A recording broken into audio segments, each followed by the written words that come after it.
eu quero trazer um vídeo aqui de algumas pessoas que eu admiro bastante, todas elas basicamente. O objetivo do canal não é falar sobre investimentos em si, mas sim de finanças em família, e a gente acaba falando muito sobre comportamentos. A gente vai acompanhar um vídeo aqui de uma conversa de um podcast do PrimoCast, em que eles comentam sobre comportamentos na parte de investimento. E também algumas citações de um livro que a gente já usou aqui no canal, A Psicologia Financeira.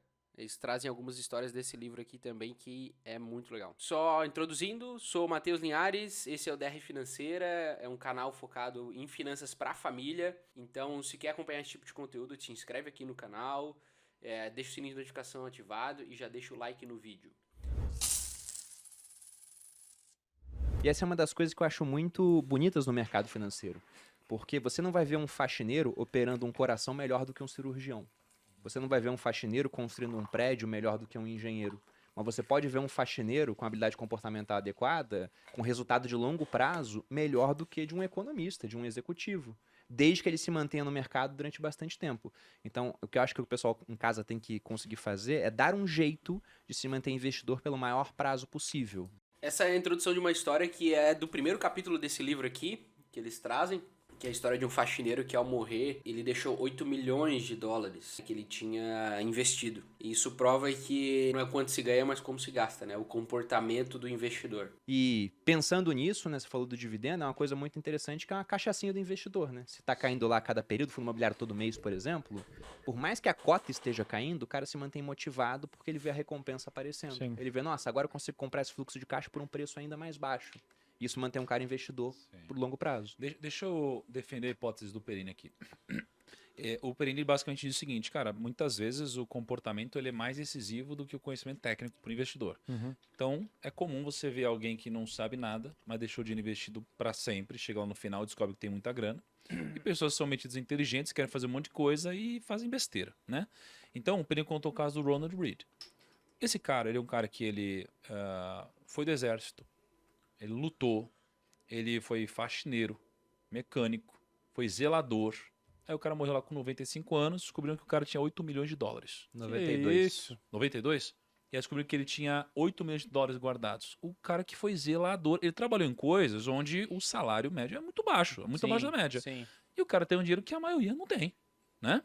E ele não era um cara então que sabia fazer dinheiro. Ele não era um cara, ele é um cara... Exatamente. A questão de fazer dinheiro, né? Então, tipo, o Ronald Reagan, ele não era um cara que recebia grandes valores por hora, mas tinha um comportamento adequado, né? Um comportamento em que ele, certamente, o padrão de vida dele era abaixo do que ele ganhava, que permitia que ele poupasse todos os meses e disciplinadamente, enfim, investisse dinheiro e mantesse os investimentos, né? Não agia tanto por impulso, vamos dizer assim. Um cara que sabia gerenciar dinheiro, no máximo, e tinha um bom comportamento. Aí você tem um outro cara chamado Jesse Livermore. O Jesse Livermore, ele tem uma história fantástica. Com 14 anos de idade, o cara saiu de casa. Com 5 dólares. Imagina o cara, com 5 dólares, saindo de casa, com 14 anos de idade. Aí esse cara virou um trader. O cara era muito bom, muito inteligente. Esse cara... Só trader, para quem não sabe, é quem fica comprando e vendendo ações ou papéis, enfim, no mercado, né? Ele fica operando compra e venda e ele ganha nessa diferença do valor que ele compra versus o valor do que ele vende. Com 30 anos de idade, ele tinha quase 3 milhões de dólares, que a valor de hoje deve trazer algo próximo de 30 milhões de dólares.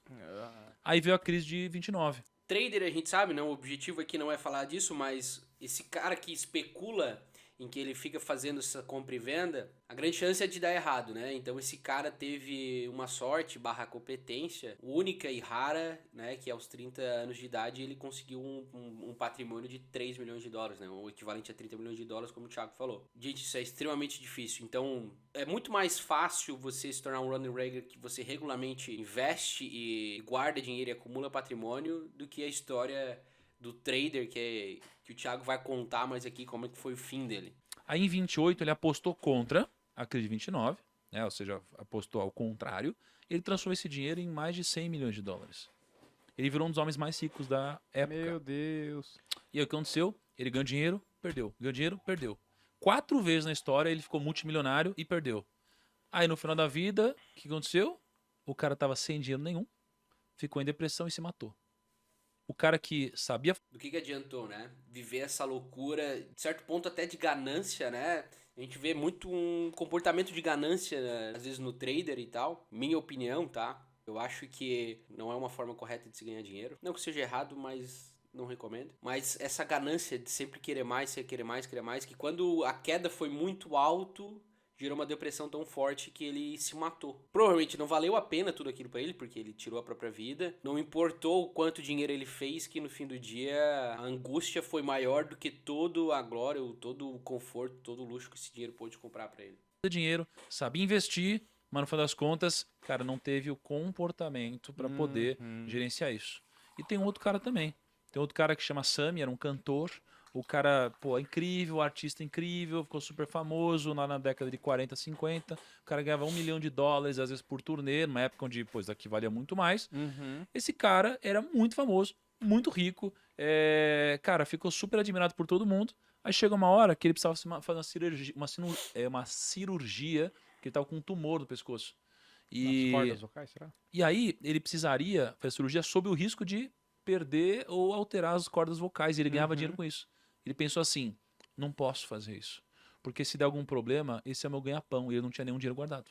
Nossa. E aí, esse cara não fez a cirurgia, passou um tempo e ele morreu por causa da cirurgia que ele não fez.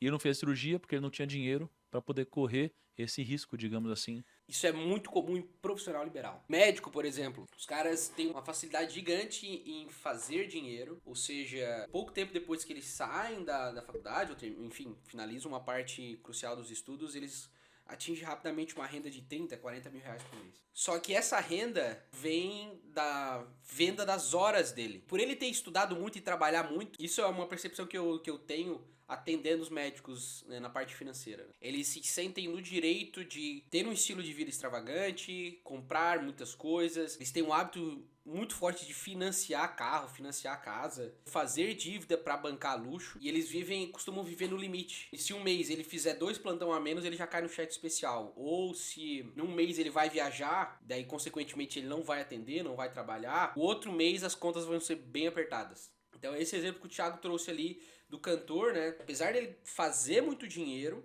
certamente gastava muito e ele não construiu uma reserva ou a mesma forma algum ativo, algum imóvel alugado, alguma coisa que desse renda passiva para ele, para que todo o estilo de vida dele não precisasse ser bancado pelo próprio trabalho. Onde ele teve um problema, não ia poder mais cantar e tal, e ele não quis correr o risco, porque ele não tinha reservas financeiras, ele não quis correr o risco de ter que parar de cantar, porque era o ganha-pão dele. A gente vê algumas questões, né, e trazendo bem pra realidade, essas pessoas que vendem a hora, não interessa o preço que tu vende a hora, é muito importante tu entender que o teu ativo é a tua hora, e o dia que tu tiver que produzir menos, trabalhar menos, se essa relação ainda for verdadeira, a tua receita vai cair, consequentemente teu padrão de vida e a tua estrutura financeira pode ruir. Por exemplo, hoje eu sou consultor. Basicamente eu vendo parte da minha hora. E eu tenho essa noção de que para eu ganhar mais, eu tenho que trabalhar mais ou a minha hora tem que valer mais. Mas em contrapartida, eu tenho que construir ativos, ou seja investimento em ações, seja investimento, enfim, no mercado de capitais, ou imóveis para alugar, outras formas de renda passiva para que, se um dia eu quiser diminuir o meu ritmo de trabalho, a minha renda e meu padrão de vida não tenha que diminuir junto. Então esse é um ponto bem legal e isso traz muito a nossa realidade, apesar de o exemplo, que até o exemplo que está no livro aqui também, que é o de um cantor, mas isso acontece todos os dias com profissionais liberais. De se curar. Então o que a gente vê em comum dessas histórias? Bicho, cada um era bom no negócio. No final das contas, quem se deu melhor foi o cara que tinha um bom comportamento com o dinheiro. Então, o bom comportamento, cara, eu acho que é o que geralmente falta para os investidores, seja aqueles com muito conhecimento ou pouco conhecimento.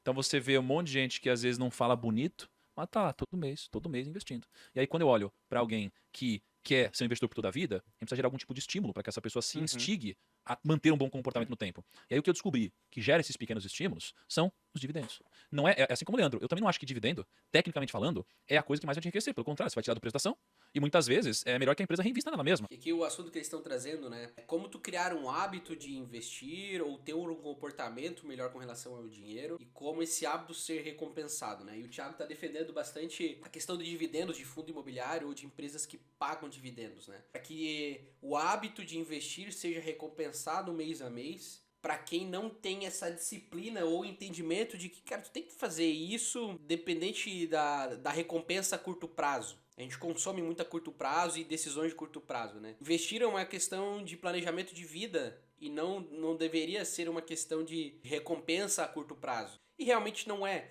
Mas o ponto que o Thiago e o podcast aqui tá querendo trazer é que para facilitar a criação desse teu hábito, talvez investir em fundos imobiliários ou empresa pagadora de dividendos, vai ter essa recompensa, que seja pelo menos mensal, para que tu estimule esse teu hábito cada vez mais, para que tu te mantenha na disciplina de investir constantemente e, consequentemente, construir um comportamento mais saudável. O ROI vai ser maior. Eu lembro do Facebook lá com ROI de 25%, fala, não, reinveste nele mesmo, vai pagar dividendo por quê? Pra eu comprar tesouro direto? Pra eu comprar um fundo imobiliário, que é um bom investimento, pagando 13, 14% de yield? Não, cara, eu quero que você invista. Só que no final das contas, o dividendo... Ó, tipo aqui o Thiago tá usando o exemplo de Facebook e tal, né? O dividendo é o retorno do acionista, né? Então se eu tenho ações e a empresa distribui dividendos, esse dinheiro vai pra minha conta. Só que como o Thiago falou, eu vou pegar esse dinheiro e vou colocar em tesouro direto, ou seja, uma coisa que emprestar o dinheiro, quando ele prefere que o Mark Zuckerberg lá pegue o dinheiro e revista no Facebook, porque o Mark Zuckerberg vai saber melhor o que fazer com o dinheiro do que o Thiago propriamente. O investidor mais maduro, ele tem essa consciência de que ele não tá ali pelo jogo do dividendo, mas sim pelo jogo do equity e da construção de patrimônio, para que isso lá na frente, quando ele realmente precisar, o patrimônio seja maior e daí o dividendo que vier vai fazer muito mais sentido. Tem efeito psicológico. Toda vez que ele cai na conta é um estímulo pra você e te incentiva a continuar, ativa coisa no seu cérebro. Né? Mas você acha que é possível substituir a dopamina de comprar alguma coisa, tipo, gastar dinheiro tipo, gastar dinheiro comprando uma ação e receber uma parada? Porque assim, hoje a galera também, eu acho que ela não consegue ter o racional de investir o dinheiro e ganhar seu dividendo, porque ela tem uma cabeça talvez muito consumista. Às vezes ela quer a satisfação de comprar alguma coisa. O que vocês acham? Você pega aquele livro O Poder do Hábito, do Charles Duhigg, né? Ele fala que você não consegue acabar com o hábito. Ele coloca que o hábito ele tem 3 fases, né? É uma deixa, por exemplo, receber o pagamento mensal, uma rotina, aí você vai andar no shopping. Sabe o que tenho feito nas consultorias e tem ajudado muitas pessoas a entender isso, essa questão do hábito de consumo, né, de ter essa recompensa instantânea e tu comprar por impulso e tudo mais, é tu fazer um orçamento familiar e acompanhar os teus gastos. É uma coisa que no início tu precisa investir um tempo e um dinheiro, mas tu consegue ver aonde tá indo os teus recursos e boa parte daquilo provavelmente tu não vai concordar. E aonde tu vai olhar assim, putz, vou te dar um exemplo meu. Quando eu era mais novo, eu chegava a gastar 40% da minha renda em festa. Eu tinha vergonha daquilo. Mas eu só tomei consciência porque eu olhei pro meu orçamento e eu vi que, não, isso não estava certo. Não estava certo de hipótese alguma eu gastar 40% do que eu ganho em festas. Só que daí eu fui ver que festa fazia parte de um hábito que no fim era uma válvula de escape para uma outras situações que eu estava incomodado. Eu mensurar qual era o impacto daquele meu escape, daquele meu hábito, me fez mudar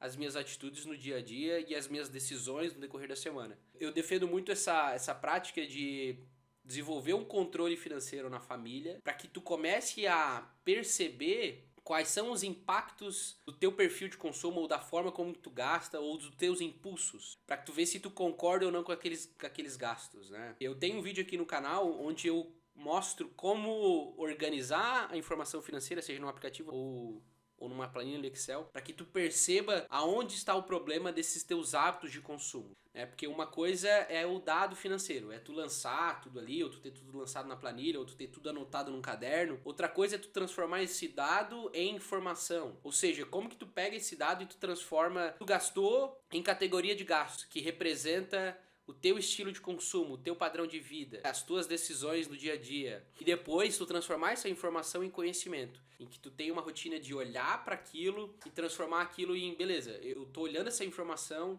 e eu vou tentar enxergar aqui quais são os hábitos que eu tô errando e aonde dentro da minha rotina esses hábitos estão que eu posso ajustar para que o meu orçamento e os meus gastos fiquem dentro daquilo que eu quero realmente. Muitas vezes a gente quer arrumar o hábito, a gente sabe o problema que a gente tem, mas a gente não sabe aonde está a torneira aberta, aonde o dinheiro está indo. Ou muitas vezes a gente também não tem a devida noção disso. Para consumir alguma coisa é a recompensa, que é se sentir bem com aquilo, né? Os hormônios da felicidade lá entram no seu cérebro porque você foi e gastou. Então ele fala que a deixa você não consegue eliminar, mas você consegue mexer nessa rotina, a ponto de ativar a mesma recompensa, você se sentir feliz no final. Então no livro ele dá o exemplo de uma pessoa que fuma e substitui aquilo por exercício, por academia, por exemplo. E aí ele até mostra como a mudança de alguns hábitos muda a vida toda. Ele chama aquilo de hábitos angulares, né? Porque o cara começa a se exercitar. Então, porque ele se exercita, ele come melhor. Porque ele se exercita e come melhor, ele emagrece. Aí ele fica com uma autoestima mais elevada. E ele se veste melhor por conta disso, porque ele tá se sentindo mais bonito. Aí na empresa o pessoal olha pra ele de outra forma, ele é promovido. Então, uma pequena mudança é uma alavanca pra mudar a sua vida inteira.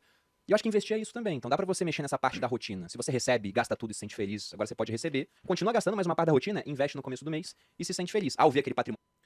Essa mudança de hábito é muito legal, né? De novo, usando exemplos que eu vivencio nas consultorias e mentorias, é que quando a pessoa olha para a realidade do orçamento dela, a motivação para ela mudar o hábito ela é muito mais forte. Porque apesar de ela estar abdicando de um prazer momentâneo, que seja gastar com lazer ou comprar alguma coisa por impulso, como ela está fazendo esse acompanhamento financeiro e ela está vendo a consequência do hábito dela, ela tem mais chances de barrar esse comportamento por impulso e mudar o hábito. E a recompensa agora do hábito não está mais em comprar uma comida, ou comprar uma roupa, ou fazer alguma compra por impulso, mas em atingir os objetivos que ela determinou, seja no aplicativo, na planilha, de gastar menos naquela categoria de gastos. E a questão do exercício é muito legal, porque, enfim, eu sou asmático, então desde os meus 9 ou 10 anos eu nado, faço natação e recentemente, tem uns 6 anos eu acho, eu faço crossfit. E a questão do exercício físico é realmente como o Bruno Perini trouxe, né? Começa a te dedicar no exercício, começa a ir melhor e tu entende, não, eu não posso mais beber o que eu bebo de álcool no final de semana porque eu quero ir melhor no exercício. Eu tenho que dormir melhor porque eu quero ir melhor no exercício. Eu tenho que me alimentar melhor porque eu não sei o quê. Eu tenho que ter gastos mais conscientes porque eu quero investir mais na minha saúde. Eu tenho que fazer isso, tenho que fazer aquilo. Então, é um efeito em cascata, né? Que eu percebi isso muito claro na minha vida. E os meus pais, recentemente, que adotaram esse hábito de exercício, em que esse efeito de cascata ele vai escoando para as outras áreas da tua vida. Da mesma forma, a organização financeira. Pode começar organizando. Quando tu tens aquele panorama, eu costumo dizer que as informações financeiras ali, elas estão expressas em reais, mas elas representam como a tua vida é. Então, a partir dali, tu consegue arrumar algumas coisas também. Crescendo, mas o mercado tem que colaborar, nem sempre ele colabora, ou ao ver aquilo começando a gerar um fluxo de caixa pra você. Como é o caso do dividendo, que é a defesa do Thiago, dessa tese que ele falou, o dividendo é interessante por isso. Mas eu não acho que é só por isso que o dividendo é interessante, porque até citando o exemplo do Mark Zuckerberg, será que ele teria enfiado bilhões de dólares no metaverso se ele tivesse menos dinheiro em caixa? Porque o Peter Lynch fala isso, ele fala que a empresa que tem muito dinheiro tem uma tendência muito grande a desperdiçar esse dinheiro. Nós já fizemos isso aqui. Se a gente tivesse menos dinheiro, teria feito menos projetos errados, às vezes. Então, hoje eu penso, ó, é bom distribuir alguma coisa, porque se você tem uma escassez, entre aspas, de caixa, sempre há escassez, né? Porque não tem dinheiro infinito. Mas se você tem menos recursos, você escolhe priorizar aquilo que é mais interessante pra empresa, e não tentar abraçar o mundo com aquilo. Como o Zuckerberg tinha muito caixa, ele foi nessa aventura. Acho que se tivesse menos caixa, talvez não tivesse ido. E teria sido melhor pro Facebook nesse episódio específico. Não dá pra generalizar que vai ser sempre assim. É, eficiência. Ó, essa coisa da abundância, né? Uma frase do Renato Cariani, também de um vídeo de um react que a gente gravou aqui no canal, é: quanto mais se ganha, mais se gasta. Quanto maior a tua renda, menos tu te importa em errar em compras ou ter compras por impulso. Principalmente se tu não monitora os teus gastos, né? Se tu não tem esse exercício de olhar pro orçamento e ver o que tá...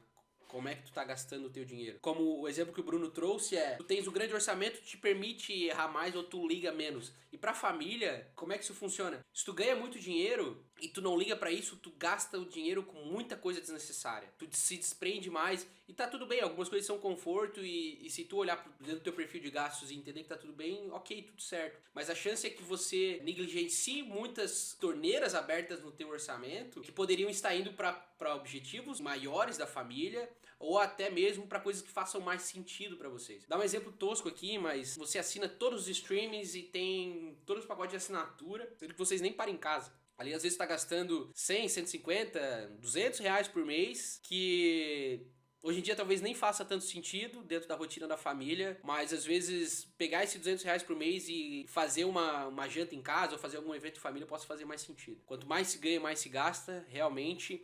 E há mais possibilidade, em um orçamento maior, de tu desperdiçar o dinheiro nas coisas que não tem tanto sentido pra ti. E não fazer uma boa mordomia, né? Não fazer uma boa gestão desse orçamento. Papel higiênico, né? Quanto menos papel higiênico tem no banheiro, mais eficiente. Não é? Mas não é. Que analogia elegante, cara. Não, mas foi boa essa, Mas não é realmente. incrível. Quando, cara, você Ou chega lá e senão fala, não vai ficar "Putz, perfeito." cadê o papel? Cara, você dobra ele umas 50 O vezes. negócio vira um origami. Mas você faz um origami de papel higiênico e funciona. É igual dinheiro. Se você tem um pouco de dinheiro, você vai fazer a mesma coisa. É porque, tipo, o hábito das pessoas também sei lá, é melhorar na carreira, dobrar o salário, mas aí, tipo assim, o estilo de vida meio que é o mesmo, o déficit na carteira é o mesmo. Tipo, o cara consegue dobrar o salário e não consegue Ah, é muito fácil, dobrar o né, dinheiro na cara? conta, né? Subir, a gente falou isso muitas vezes no Primocast, que é muito fácil você subir o nível de vida, né? Cara, é muito fácil. Porque você até usa isso como motivador pra fazer alguma coisa pra conseguir ganhar mais dinheiro. É. Então você vê normalmente as pessoas criando todas aquelas expectativas e ambições antes de fato ganhar o dinheiro pra materializar tudo aquilo. O cara já sabe o carro que ele vai comprar, tá vendo a casa na Europa, sabe tudo sobre aquilo, aí quando ele ganha o dinheiro ele só começa a materializar tudo aquilo e cria novas expectativas pra conseguir continuar indo pra frente, né? É verdade. Cara, tem dois pontos que eu queria pegar aqui. Primeiro, o Perini falou sobre o hábito, né? Baita livro, aliás, e essa lógica é muito interessante, né? E Quando a gente olha, por exemplo, o cigarro, né? Que ele falou, você vai ter a deixa, você vai ter a rotina e a recompensa, né? Então a deixa vai ser qualquer coisa pra quem fuma, né? É um Gradinho, café. ó. No início o vou cara tá estressado. Ou ele, É. pô, casa bem com uma cervejinha na sexta-feira. A mão tá sem fazer nada, cara. A mão tá sem fazer nada. Pode ser. Qualquer coisa é desculpa, né, cara? Aham. Então, assim, você sempre vai ter uma deixa, né? A deixa é o café, almocinho, agora não, cigarrinho, cigarrinho. resenha, vamos fazer uma resenhazinha. Qualquer coisa no cigarrinho. Aí você começa a criar esse gatilho. Gatilho é qualquer coisa. Né? Aí você tem a rotina, que é você acender o cigarro, que agora não é mais acender o cigarro, né? É botar na tomada o negócio, sei lá como é. Isso. Tem um monte de coisa assim, né? Podzinho aí, Um podzinho. podzinho, essas coisas. Aí você tem a recompensa que é a nicotina. E a nicotina, cara, ela te um monte de coisa dentro de você. Só que quanto mais você bota de nicotina pra dentro, mais nicotina você precisa. Então você vai criando um hábito que vai ficando cada vez mais viciante. Só que você olha pro hábito, por que o hábito ele existe? Ó, legal pra quem fuma aí e quer mais um estímulo pra parar de fumar, é começar a monitorar o quanto você compra de cigarro. Eu sei que não vai ser muito expressivo, mas vira como objetivo e meta você reduzir cada vez mais, não só o número de cigarros, mas também o valor gasto com esse vício, né? Não por causa do gatilho, nem por causa da recompensa, nem por causa da rotina, mas sim por causa da recompensa. É a nicotina e gera alguma coisa em você, não é? Só que quando a gente olha para investimentos, você também pode criar um hábito para investir. E eu acho que, no final das contas, o hábito de você investir, o comportamento de você se manter investidor e um mínimo conhecimento técnico vão te fazer se diferenciar. Então, acho que qual que é o primeiro grande objetivo aqui? É você criar um hábito.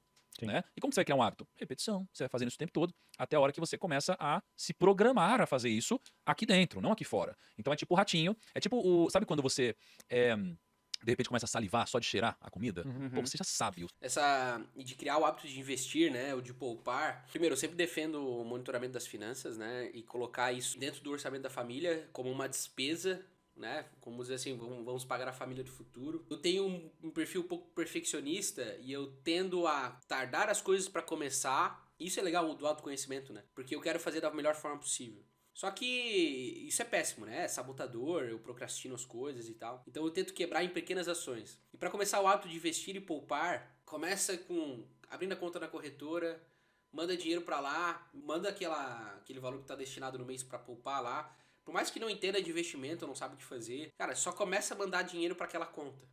Começa com fundo, começa uma coisa simples. O mercado de investimento, enfim, existe muito conhecimento, muita coisa para ser conhecida, mas não queira dominar o assunto. Se o teu trabalho não é esse, delegue isso para alguém, busque um assessor, busque ajuda de um amigo, mas quebre esse objetivo em pequenas ações para que seja mais fácil esses passos para criar um novo hábito. Então começa abrindo a conta na corretora, enviando algum dinheiro, não se preocupe em aplicar ele por enquanto, mas saiba que quanto mais rápido aplicar, melhor vai ser. E não queira fazer a melhor aplicação, não queira comprar a melhor ação, não queira fazer tudo. Não, é uma coisa que tu vai fazer por toda a tua vida. Começa com calma.